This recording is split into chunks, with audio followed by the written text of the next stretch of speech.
Hello and welcome to the very first episode of Monopoly Strategy Tips. So today's tip is a simple one. What groups to get and what groups to avoid. And this is for people who have very bad memories. If you can't remember names of specific groups, just remember, warm colors are greater than cool colored groups.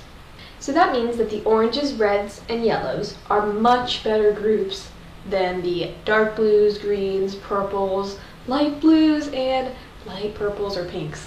Now we're going to talk about the reasons why these three groups are the clearly dominant groups in the game Monopoly.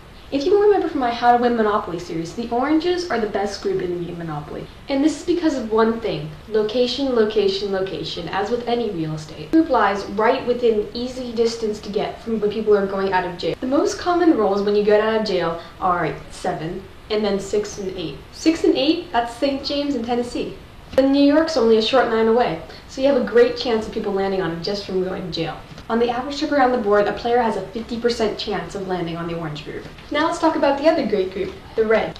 So after you get out of jail, you also have a chance of landing on the reds, maybe not that turn, but the turn after. The general rule of when people land on properties is the closer they are to free parking, the better they are. So this makes a really ideal situation for the reds and oranges.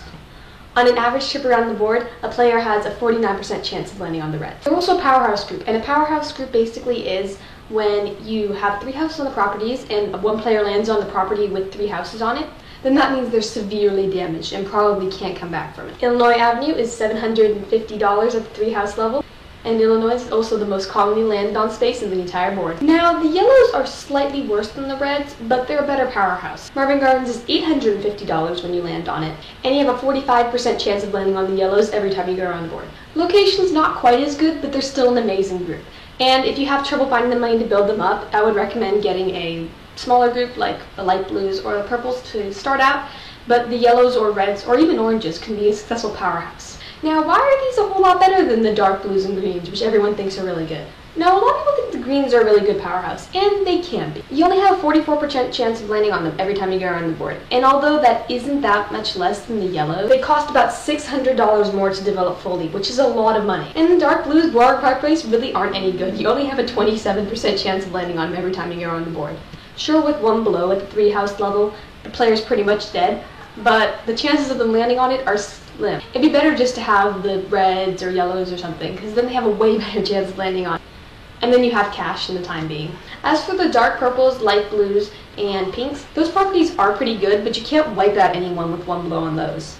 I do think the light blues are pretty good though. They're not a powerhouse like the oranges, reds, and yellows can be, but they are a really good start-out property because they're very commonly landed on. So when you're playing Monopoly, just remember this: warm colors greater than cool colors.